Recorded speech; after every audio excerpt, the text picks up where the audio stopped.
임순옥 씨, 약 먹을 시간이에요. 잠시만요. 얼른 오세요. 혹시 이번에 새로 들어온 남자분 이름 알아요? 흰머리에 키 크신 분 말씀하시는 거예요? 이름까지는 기억이 안 나는데. 무슨 일로 여기 요양원에 입소했대요? 파킨슨병 초기에 치매도 있으신 것 같아요. 근데 첫날부터 어찌나 난폭하던지 저희 전부 다 진땀 뺐다니까요. 아는 사람이에요? 어딘가 낯이 익어서요. 설마 그 많은 요양원 중에 아는 사람이 여기로 들어왔겠어요? 그렇겠죠? 방금 대화 속 주인공 임순옥 할머니와 요양보호사입니다. 임씨 할머니는 6개월 전에 요양원에 입소했습니다. 신호를 무시하고 불법 우회전을 하던 오토바이에 치여 그만 한순간에 거동이 불편해졌기 때문이었습니다. 불행 중 다행으로 아주 큰 사고는 피했지만 이 사고 이후 임씨 할머니는 누군가의 도움이 없이는 일상생활을 할 수가 없었습니다. 임씨는 극심한 우울증에 시달렸지만 자기 때문에 고생할 자식들을 생각해 제발로 요양원으로 들어가겠다고 자식들에게 뜻을 전했습니다. 그러던 중 요양원에서 낯이 익은 한 남성을 봤습니다. 임씨 할머니는 그냥 닮은 사람일 거라고 생각했습니다. 그러던 중 우연히 복도를 걷다가 낯익은 이름을 부르는 요양보호사의 목소리가 들렸습니다. 임씨는 설마 하는 마음에 그 소리가 들린 곳으로 휠체어를 끌고 갔습니다. 임씨는 그곳에서 다시 한번 그 사람의 얼굴을 보자 흠칫 놀랐습니다. 그 사람은 바로 임씨가 30년 전에 이혼했던 전 남편이었습니다. 두 사람은 어떤 이유에서 헤어졌고 그 이후 30년 만에 요양원에서 만난 두 사람은 어떻게 됐을까요? 지금부터 임씨 할머니의 이야기를 들려드리겠습니다. 임씨 할머니는 어린 시절 가난한 집안의 막내딸로 태어났습니다. 임씨의 부모님은 임씨가 성인이 되자마자 얼른 시집을 보내려 했습니다. 하지만 임씨는 집에서 나가기 싫다며 그런 부모님의 중매 제안을 거절하기 일쑤였습니다. 집은 가난했어도 막내딸을 누구보다 아끼던 임씨의 부모님은 그런 임씨가 마음의 준비가 될 때까지 기다려줬습니다. 그렇게 다른 형제들 다 출가하고 임씨만이 부모님과 함께 살고 있었는데 더 이상 늦으면 임씨가 평생 혼자 살 것을 걱정했던 임씨의 부모님은 억지로 임씨를 시집 보냈습니다. 워낙 가난한 집안이었기에 임씨는 자신들과 비슷한 가난한 집안의 남편을 만나 결혼했습니다. 하지만 다행히도 임씨의 남편은 다정한 사람이었습니다. 그렇게 임씨와 남편은 없는 살림에도 서로를 아껴주며 그렇게 결혼 생활을 시작했습니다. 남편은 공사장을 매일같이 출근했고 임씨는 장사를 시작했습니다. 처음에는 당연히 돈이 부족하니 조금씩 물건을 구해다 팔았습니다. 그리고 번 돈으로 더 많은 물건을 구매하고 더 많이 팔고 하는 방식으로 장사를 시작했습니다. 생활비는 남편이 벌어들이는 돈을 아껴가며 썼습니다. 임씨는 말주변이 별로 좋지 않았습니다. 그래서 물건을 보러 온 손님들을 하나둘 놓치기 일쑤였습니다. 임씨는 이대로 가면 안 되겠다고 생각했습니다. 임씨는 장사하는 시간을 줄이고 나머지 시간에 다른 노점상 상인들을 관찰하기 시작했습니다. 물건을 잘 파는 상인들은 어떻게 손님들에게 말을 거는지 궁금했습니다.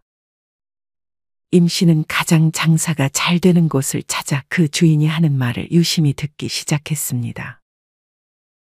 해당 노점상 주인은 굉장히 유쾌하고 손님들의 기분을 잘 맞춰주고 있었습니다.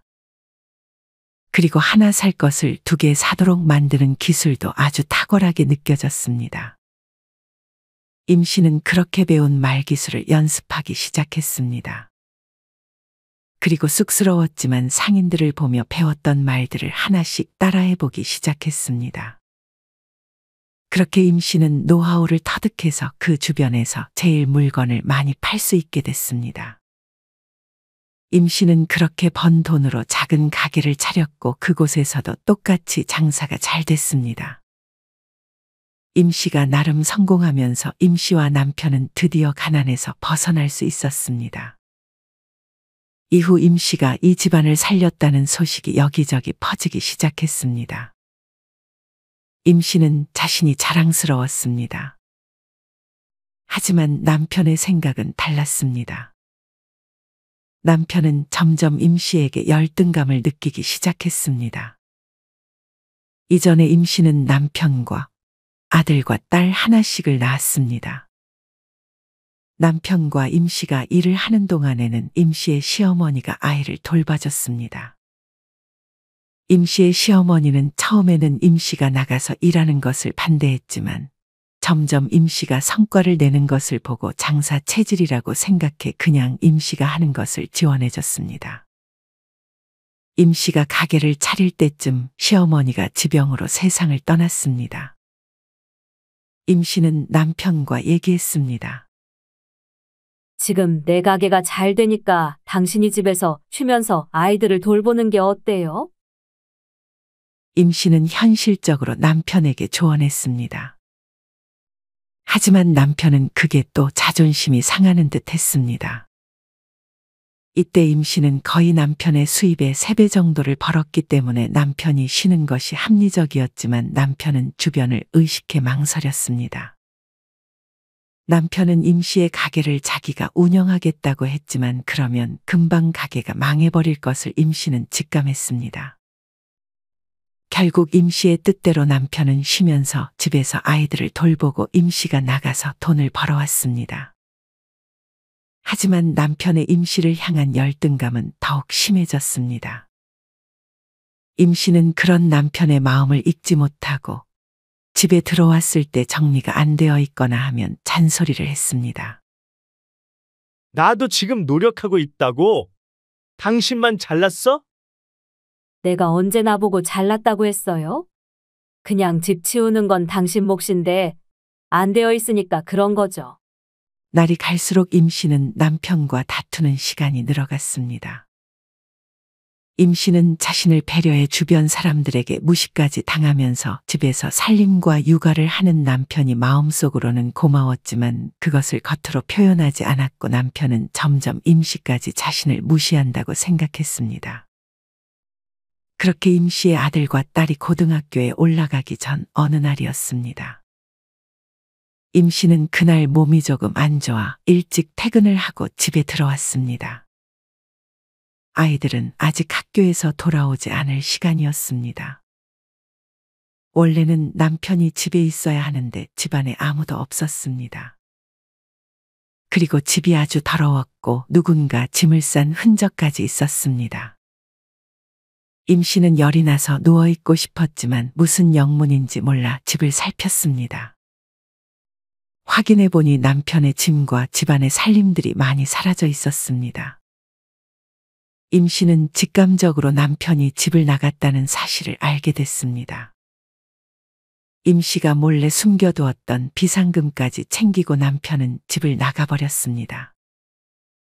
나중에 알고 보니 임 씨의 남편은 다른 여자와 바람을 피고 있었습니다. 남편이 만난 여자는 임 씨와는 달리 남편의 자존감을 높여주는 사람인 듯 했습니다. 임 씨는 그렇게 먼저 집을 청소했습니다. 그리고 며칠이 지나도 남편은 돌아오지 않았고 임 씨는 자식들에게도 이 사실을 조심스레 전했습니다. 이때부터 임 씨는 밤마다 눈물을 흘리며 남편을 증오하며 그리워했습니다. 그러면서 일을 하며 악착같이 자식들을 키워냈습니다. 이제 그만 잊어요, 엄마. 그래요. 저희 버리고 도망간 사람이에요. 이젠 그냥 남보다 못한 사이예요. 자식들은 가끔 아빠 얘기를 하는 임 씨에게 그만 잊으라고 조언했습니다. 그렇게 오랜 시간이 흘러 임 씨의 자식들은 어느덧 취직도 하고 결혼도 했습니다. 임 씨는 이때까지도 가게에 출근해 장사를 하며 집이 가까웠던 자식들의 아이들까지 봐줬습니다. 시간이 어찌나 빠르던지 손주들은 금세 자랐습니다. 손주들도 이제 학교에 들어갈 쯤에 임 씨는 가게를 정리했습니다. 세월의 변화에 따라가지 못해 임 씨의 가게도 이제 더 이상 적자를 면치 못했습니다. 다행히 그래도 그동안 모아놓은 돈이 있어 남은 노후는 평안하게 지낼 수 있었습니다. 그렇게 임 씨는 이제 가게에도 나가지 않고 손주들도 자기 손을 떠나자 한가한 날들이 늘었습니다. 매일 아침 늦잠을 자고 보고 싶은 TV 프로그램을 보고 가보고 싶었던 카페들도 지인과 함께 찾아가며 그렇게 살고 있었습니다. 걷는 것을 특히나 좋아했던 임 씨는 이날도 시내를 홀로 걷고 있었습니다. 그러던 중 우연히 전 남편과 비슷한 사람의 행색을 본 것 같아 임 씨는 순간 고개를 휙 돌렸습니다. 물론 시간이 많이 흐르긴 했지만 키나 체격, 헤어스타일을 봤을 때 전 남편인 듯 싶어 임 씨는 자연스럽게 발걸음을 돌렸습니다. 전 남편처럼 보이는 사람은 후줄근한 차림으로 식당에 들어가 밥을 먹고 있는 듯 했습니다. 딱 보니 술에 찌들어 있는 모습이었습니다. 전 남편처럼 보이는 사람은 들어간 식당의 단골인 듯 했습니다. 식당의 주인은 친근하게 한배 씨 하며 전 남편의 이름을 불렀습니다. 그 이름을 듣고 임 씨는 그 사람이 전 남편임을 확신했습니다. 몰골을 보니 바람핀 여자와 지금은 만나지 않는 듯 했습니다. 그렇게 남편을 훔쳐보던 임 씨는 전 남편과 눈이 마주치자 급하게 몸을 피했습니다. 전 남편도 왠지 자기를 알아본 것 같았지만 식당을 나와서 임 씨를 찾지는 않았습니다. 임 씨는 그런 남편을 더 이상 캐지 않기로 하고 집으로 돌아갔습니다. 아직 남편 못 잊었어? 바람핀 남자를 왜 못 잊어? 그건 용서할 수 없지만 그래도 내가 못해준 건 후회돼. 그리고 결혼 초반에 좋았던 사이가 그립긴 그리워. 가끔은 생생하게 기억나기도 하고. 다른 사람을 만나보는 건 어때? 이 나이에 누굴 또 만나? 그럴 생각은 없어. 너는 지금 만나는 할아버지랑 어때? 만난 지 벌써 3개월 지났다고 했나? 그쯤 됐지. 외롭지 않고 좋아. 나도 남편이랑 사별한 지 30년 동안 다른 사람 못 만날 거라고 생각했는데 막상 새로운 사람 만나보면 그 전에 만나던 사람은 기억도 안 난다니까? 임 씨는 얼른 새로운 사람을 만나보라는 지인의 말을 별로 귀담아 듣지 않았습니다. 이후 독립한 아들에게서 연락이 왔습니다. 여보세요? 엄마, 최근에 우리 집에 그 사람이 찾아왔어요. 그 사람? 네 아버지 말하는 거야? 아버지라는 말 꺼내지도 마세요. 알았어. 근데 그 사람이 너네 집을 어떻게 알고 찾아왔어? 그건 저도 모르죠. 어쨌든 저랑 아내 그리고 아이들까지 다 있는 주말에 찾아와서 저한테 수술비를 요구하더라고요. 왜? 어디 아프대? 그것까진 물어보지 않고 전 그냥 돈 없다고 돌려보냈어요. 그냥 엄마 집에도 찾아갈 수 있으니 미리 말씀드리는 거예요. 임 씨는 그런 전 남편이 괘씸하면서도 걱정을 하기도 했습니다. 임 씨는 그냥 그간 정 때문이라고 생각했습니다. 다음에 오면 수술비를 건네라고요? 수술비는 엄마가 줄게. 그걸 왜 줘요? 그래도 뭔 병에 걸렸는지도 모르고 그냥 죽게 놔둘 수는 없잖아. 임 씨는 정확히 수술비가 얼만지는 몰랐지만 넉넉히 봉투에 넣어 아들의 집에 찾아와 건넸습니다. 또 올지는 모르겠는데 다음에 오면 줄게요. 대신 이번이 마지막이에요. 더는 그 사람과 엮이지 말자고요. 임 씨는 그렇게 말하는 아들을 이해했습니다. 그래. 만약 이후에 한 번 더 너한테 돈 요구하면 그땐 정말 무시해버려. 아들은 이런 임 씨의 결정을 마음에 들어하지는 않았지만 임 씨를 생각해서 엄마의 말을 따르겠다고 했습니다. 이후 아들의 집에 임 씨의 전 남편이 한 번 더 찾아온 듯 했습니다. 엄마, 그 사람 저희 집에 또 찾아와서 수술비 건네줬어요. 임 씨는 내심 전 남편이 아들의 집에 다시 찾아온 것을 다행이라고 생각했습니다. 근데 무슨 수술 받는 거래? 저도 딱 그거 하나 물어봤는데 간 쪽에 수술 받는 것 같더라고요. 술 냄새를 어찌나 풍기던지 술 때문에 받는 것 같아요. 정말 한심해서. 바람나서 집 나갔으면 잘 살기라도 하시지. 임 씨는 그런 아들의 말에 동의했습니다. 그때 당시에는 남편을 증오했지만 이제는 그런 증오보다는 잘 살기를 바라는 마음이 컸습니다. 엄마, 그 사람 자꾸 찾아오는데 어떡하죠? 또 찾아갔어? 이번에도 돈 달래? 네. 수술 받았는데 수술을 한 번 더 받아야 되나 봐요. 그래서 이번엔 못 준다고 양심도 없냐고 말했어요. 임 씨는 다시 한 번 더 아들에게 수술비를 건네러 아들 집에 찾아갔습니다. 저번이 마지막이라고 했잖아요. 그거 수술비로 쓰는지 안 쓰는지 어떻게 알아요? 그래도 진짜 수술비면 어떡해? 수술도 못 받게 놔둘 수는 없잖아.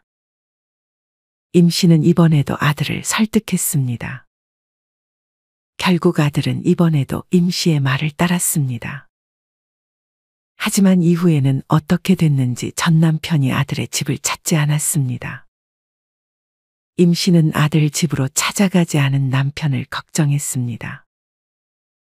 자기도 양심 없는 줄 아는 거죠. 엄마도 이제 신경 끄세요. 그때 얼마나 힘들었는지 벌써 잊으셨어요? 임 씨는 이만하면 자기가 할 수 있는 건 전부 했다고 생각하고 다시금 전 남편을 기억에서 지우려고 애썼습니다. 그렇게 시간이 흘렀고 임 씨는 평온한 일상에 감사하며 지내고 있었습니다. 어느 날 임 씨는 여느 때와 같이 시내를 걷고 있었습니다. 나이가 있음에도 2~3시간 동안 걸어도 끄떡없는 임 씨였습니다. 걷는 것이 너무 즐거워서 임 씨는 그렇게 걷는 것 자체가 하루의 낙이었습니다. 하지만 불행한 사고가 임 씨를 덮쳤습니다. 임 씨는 파란불이 켜져 신호를 건너려 했습니다. 그 순간 오토바이 한 대가 신호도 무시하고 불법 우회전을 하며 임 씨를 덮쳤습니다. 임 씨는 그대로 오토바이에 치여 쓰러졌고 그 오토바이는 임 씨를 치고 그냥 그 자리를 달아났습니다. 뺑소니였습니다. 임 씨는 고통스러워 소리조차 지를 수 없었습니다. 지나가던 차에서 사람이 내려 구급차를 불러준 이후 도로변에서 사고를 당한 임 씨를 인도로 옮기면서 불행하게도 임 씨는 상태가 더 악화되었습니다. 원래 이런 사고를 당했을 때 함부로 들어서 옮기면 안 되지만 신고를 한 행위는 그것까지는 알지 못한 듯 했습니다. 임 씨는 빠르게 치료를 받았음에도 결국 앞으로, 아니 어쩌면 평생 동안 걷지 못할 수도 있다는 말을 의사에게 들었습니다. 임 씨는 이후 극심한 우울증에 시달렸습니다. 엄마, 밥 좀 드세요. 됐다. 입맛이 없다. 임 씨의 딸은 직장을 그만두면서까지 임 씨를 돌봤습니다. 하지만 딸의 형편도 그리 좋은 편은 아니라 언제까지고 쉬면서 임 씨를 도와줄 수는 없었습니다. 아들은 일을 다니며 저녁에 가끔 임 씨에게 얼굴을 비쳤습니다. 임 씨는 남편의 수술비를 건네고 그동안 가게를 폐업하고 일을 하지 않으면서 모아둔 돈이 그리 많지는 않았습니다. 그리고 이내 요양보호사를 집으로 부를 만큼 넉넉하게 돈이 있지 않음을 깨달았습니다. 그렇게 임 씨 할머니는 아들과 딸에게 요양원에 들어가겠다는 말을 전했습니다. 이날은 임 씨 할머니의 생일이었습니다. 밖에서 식사하기는 불편할 거라 생각해서 아들과 딸은 각각 먹을 것과 재료, 케이크까지 사와 임 씨의 생일을 축하해 줬습니다. 음식을 맛있게 먹고 즐겁게 얘기하다가 임 씨는 잠깐의 침묵 끝에 얘기를 꺼냈습니다. 아들과 딸은 임 씨가 그런 말을 할 것이라 예상이라도 한 듯 표정이 굳었습니다. 요양원에 들어가야겠다. 걱정은 하지 마라. 어차피 다들 요양원 들어가잖아. 나는 그 시기가 조금 빠른 것뿐이고. 아들과 딸은 눈물을 흘렸지만 그런 임 씨를 말리지는 않았습니다. 아들과 딸은 임 씨에게 자주 찾아가겠다는 말을 전했습니다. 임 씨는 그렇게 요양원에 들어갈 준비를 했습니다. 요양 등급을 받자마자 임 씨는 자식들의 도움으로 요양원도 알아봤습니다. 그렇게 요양원에 들어가는 당일 임 씨는 두려웠습니다. 여기를 들어가면 거의 못 나올 것이라고 생각하니 마치 감옥과도 같았습니다. 임 씨는 자식들과 요양보호사의 도움으로 요양원에 입소했습니다. 자식들이 인사를 하고 떠나니 임 씨는 이제 요양원에 들어왔다는 사실이 실감났습니다.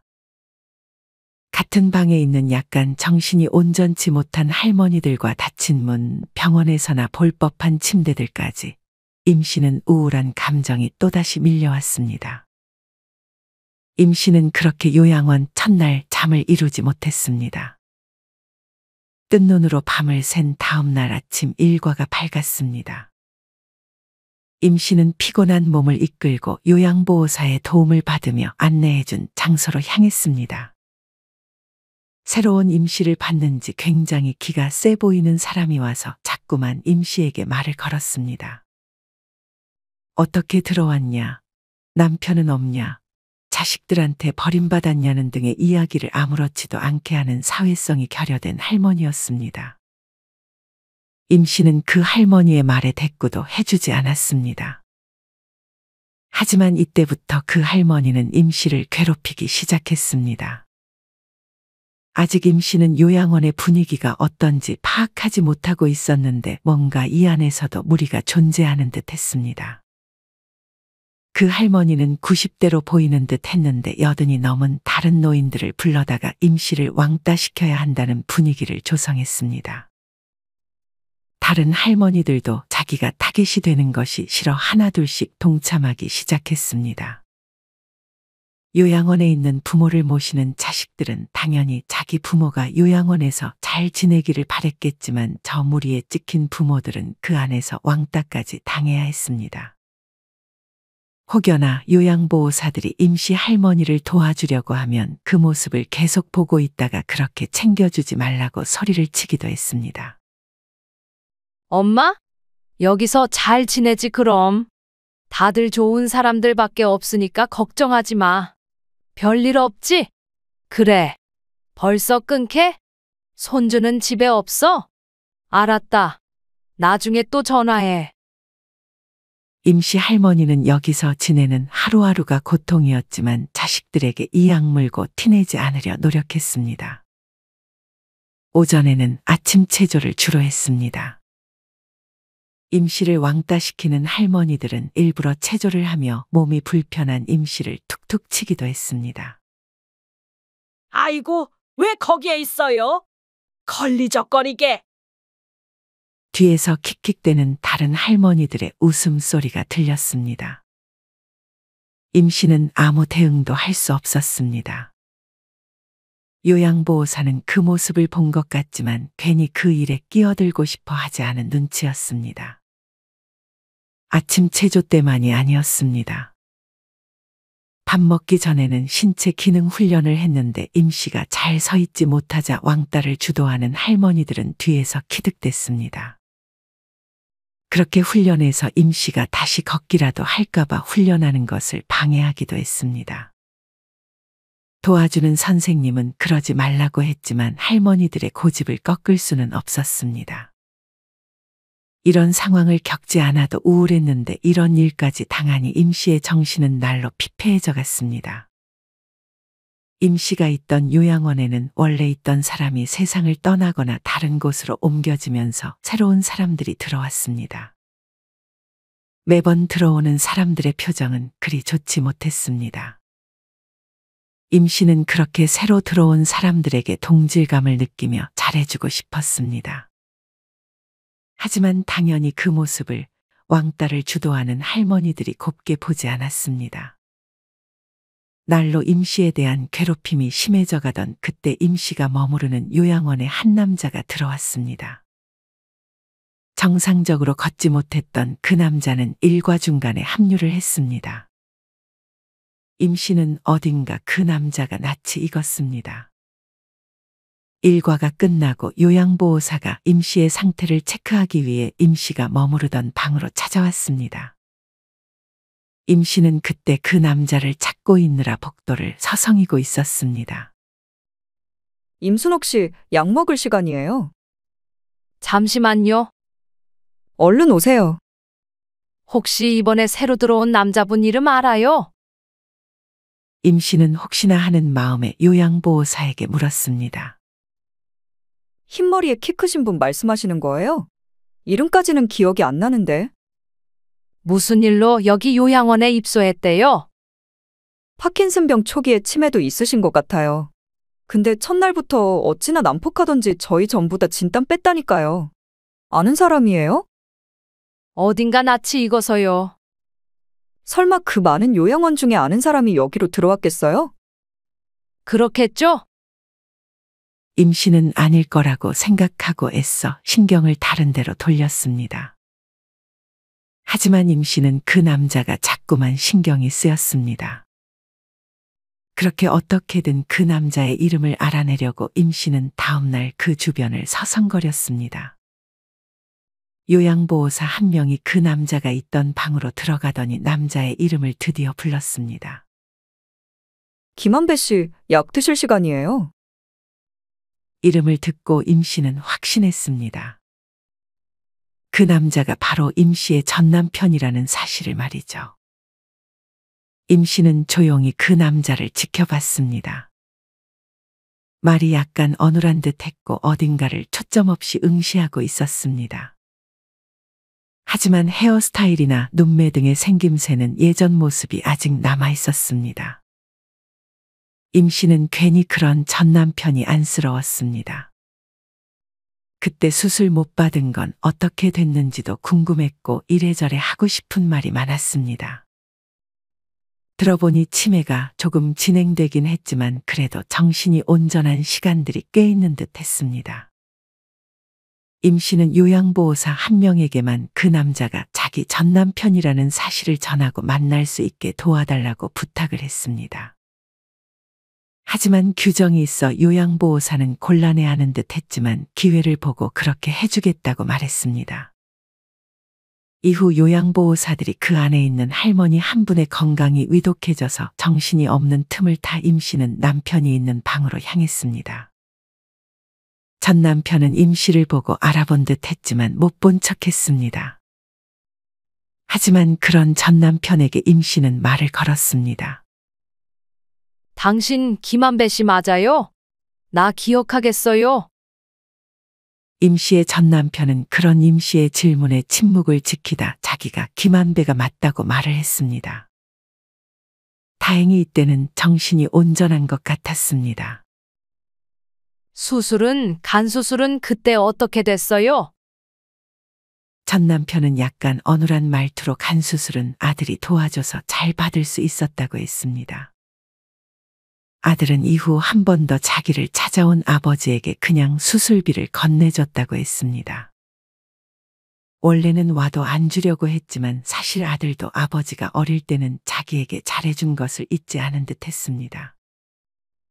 괜히 임 씨가 아버지에게 더 이상 미련을 갖지 않게 하기 위해서 따로 임 씨에게 말을 하지는 않은 것 같았습니다.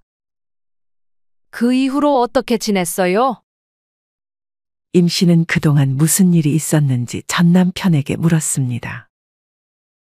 들어보니 바람펴서 같이 살았던 여자는 또 다른 남자와 바람을 핀 듯했고 그 전에 그 여자와 낳았던 자식 한 명과는 연락을 거의 하지 않는다고 했습니다. 임 씨의 전 남편은 임 씨를 떠난 것을 아직까지도 후회하는 것 같았습니다. 미안해. 그때는 내가 너무나 어리석었어. 더 얘기를 나누고 싶었지만 취침 시간이 다가와서 임 씨는 나중에 다시 얘기하자며 방으로 돌아갔습니다. 그 다음 날도 어김없이 다른 할머니들이 임 씨를 괴롭히고 있었습니다. 임 씨가 그렇게 고통스러워하던 순간 전 남편도 그런 임 씨를 본 듯했습니다. 임 씨의 전 남편은 임 씨를 괴롭히는 할머니들에게 다가가서 한 번만 더 임 씨를 괴롭히면 같이 죽어버리겠다고 말했습니다. 그 말에 콧방귀도 안 뀌던 할머니들은 임 씨의 전 남편이 진짜 자기들에게 해를 가하려고 하자 그제서야 임 씨를 더 이상 괴롭히지 않았습니다. 임 씨는 이 사실을 요양보호사에게 들었습니다. 아까 무슨 소란이었어요? 김한배 씨 아시죠? 할머니 전 남편이라는 분. 그분이 할머니 괴롭히던 다른 무리 할머니들한테 가서 할머니 괴롭히지 말라고 한바탕 난리를 친 모양이에요. 해를 가하려고 해서 잘못하면 요양원에서 퇴출당할지도 몰라요. 임 씨는 그 말을 듣고 전 남편을 걱정했습니다. 왜 그랬어요? 그냥 나 신경 쓰지 말고 여기서 편하게 지내시지. 이번에는 요양보호사의 도움으로 둘은 편하게 얘기를 나눴습니다. 그리고 이전에 못다한 얘기를 다시 나누기 시작했습니다. 남편은 새 살림을 차린 그쪽 부모에게도 많은 구박을 받으며 산 듯 했습니다. 그건 그렇고 진철이랑 영지는 잘 지내? 전 남편은 자식들의 안부를 물었습니다. 잘 지내죠? 아직 손주들 못 봤죠? 벌써 어찌나 컸는지. 얼마 전까지만 해도 작은 아기였는데. 근데 이 요양원에는 당신 자식이 보낸 거예요? 그렇지 뭐. 나 같아도 나 같은 아빠가 있으면 요양원에 보내버렸을 거야. 그리고 내가 잘못한 게 많아서 원망하지도 않아. 돈은요? 그건 자식이 잘 내줘요? 당신한테 미안하지만 그때 집에 있던 돈 내가 훔쳐간 거 당신도 알고 있지. 그 돈은 죄책감에 쓰지도 못하고 있다가 그냥 자식한테 줘버렸어. 그 돈으로 내다가 아마 그 돈 다 떨어지면 더 이상 안 내줄지도 몰라. 임 씨는 들으면 들을수록 남편이 참 가여웠습니다. 그땐 정말 미안했어. 당신을 만나면 꼭 사과하고 싶었어. 예전에 식당에서 당신 날 알아봤지? 그때라도 사과를 꼭 했어야 했는데 그때도 뭔가 용기가 나지 않았어. 나도 당신한테 잘한 거 없는 건 마찬가지예요. 내가 당신 마음을 너무 몰라줬어요. 물론 바람핀 걸 용서하는 건 아니지만 내가 못한 것만 생각나서 나도 당신 만나면 꼭 이 말 해주고 싶었어요. 당신은 잘못한 거 없어. 내가 다 못나서 그랬지. 이번에 진철이랑 영지 오기로 했는데 한번 보실래요? 아이들이 날 반겨줄까? 아이들도 당신이 어릴 때는 잘해준 기억 간직하고 있을 거예요. 애들한테도 용서를 구해야죠. 전 남편은 그런 임 씨의 말에 알겠다고 했습니다. 며칠 후 임 씨의 면회 시간에 요양보호사에게 사정을 말하고 전 남편 김 씨도 함께 내려왔습니다. 미리 말하면 자식들이 안 온다고 할까봐 자식들은 그 사실을 알지 못했습니다. 자식들은 처음에 아버지의 모습을 알아채지 못하는 듯 경계했습니다. 왔니? 이분은 너네 아빠다. 자식들은 왜 아빠가 여기 있나 싶어 현실 감각이 떨어지는 듯한 표정을 지었습니다. 전 남편 김 씨는 자식들을 보자마자 눈물을 흘리며 사과했습니다. 미안하다. 죽을 때까지 이 아빠를 평생 용서하지 마라. 임 씨의 딸은 왜 이 사람이 여기 있냐며 소리를 질렀고 아들은 말없이 눈물을 흘렸습니다. 아무래도 첫째였던 아들은 아직 마음속에 아빠와의 추억이 많이 남아있는 듯 했습니다. 그렇게 면회 시간 막바지가 되자 다들 조금 마음이 가라앉은 듯 차분하게 얘기를 나눴습니다. 많은 말들이 오가진 않았지만 아들은 아빠를 용서하는 듯 했고 딸은 요양원에 엄마와 아빠가 같이 있는 것이 영 불안하게 느껴진 것 같았습니다. 그렇게 딸은 다시 화가 났는지 다시는 요양원에 찾아오지 않겠다고 말하고 나가버렸습니다. 임 씨는 딸의 마음을 이해했습니다. 그건 전 남편 김 씨도 마찬가지였습니다. 그리고 일주일 뒤에 하루에만 2명의 응급 환자가 발생한 듯 보였습니다. 한 명은 임 씨에게 왕따를 주도하던 90대 할머니였습니다. 90대 할머니는 잠을 청하는 사이에 이미 숨을 거둔 듯 보였습니다. 다른 한 명은 남자로 보이는 듯 했습니다. 임 씨는 내심 전 남편은 아닌지 불안에 떨어야 했습니다. 그날 일과 시간에 전 남편의 모습이 보이지 않아 임 씨는 자신들의 사연을 아는 요양보호사에게 물었습니다. 미리 말 못해서 미안해요. 새벽에 응급실을 갔는데 아직 깨어나지 못하는 중인가 봐요. 임 씨는 일과도 내팽개치고 응급실로 자신을 보내달라고 했습니다. 하지만 규정상 그럴 수는 없는 노릇이었습니다. 임 씨는 계속해서 전 남편의 소식을 물었습니다. 임 씨에게 소식을 전하려던 요양보호사의 표정을 보고 임 씨는 직감했습니다. 놀라지 말고 들으세요. 오늘 밤에 숨을 거두셨다네요. 임 씨는 그 자리에서 한참을 펑펑 울었습니다. 그곳에 있는 다른 할머니들도 정확한 내막은 모르지만 아무도 그렇게 펑펑 우는 임 씨를 방해하지 않았습니다. 이후 아들과 딸이 요양원에 찾아왔습니다. 엄마, 이제 나와서 저희랑 같이 살아요. 갑자기 그게 무슨 소리야? 같이 살자니? 자식들은 이전에 아버지와 통화를 했다며 그때 전 남편 김 씨는 자식들에게 임 씨가 이 안에서 왕따를 당하고 힘들어하는 것 같다며 자신의 전 재산을 줄 테니 임 씨를 집으로 모시고 요양보호사를 부르라고 했습니다. 네 아버지가 돈이 어디 있다고?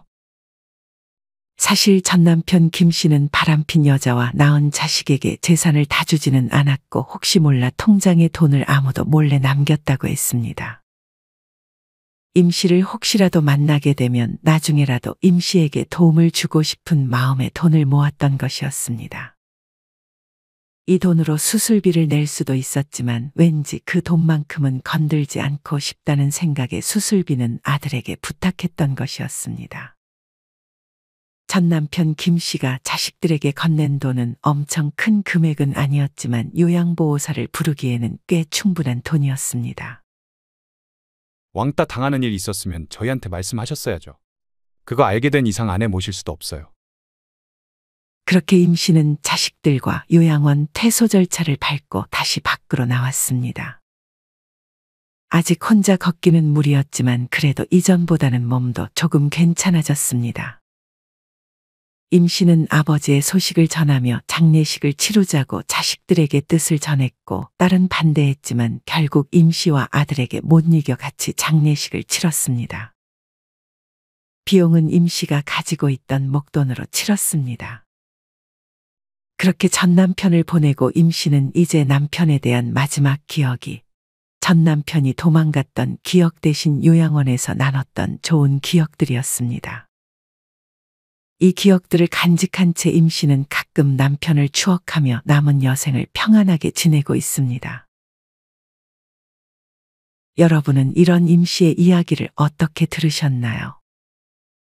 잘못된 선택이 이끈 결과에 후회하는 전 남편 김 씨의 모습이 참 안쓰럽게 느껴지기도 하면서 그런 전 남편을 용서하는 임 씨도 참 대단하다는 생각이 드는 것 같습니다. 여러분이 만약 주인공 임 씨라면 오늘 이야기 속 전 남편 김 씨처럼 먼 훗날 자신에게 과거의 잘못의 용서를 구했을 때 어떻게 대처하셨을 것 같으신가요? 임 씨 할머니가 잘했다는 생각이 드시나요?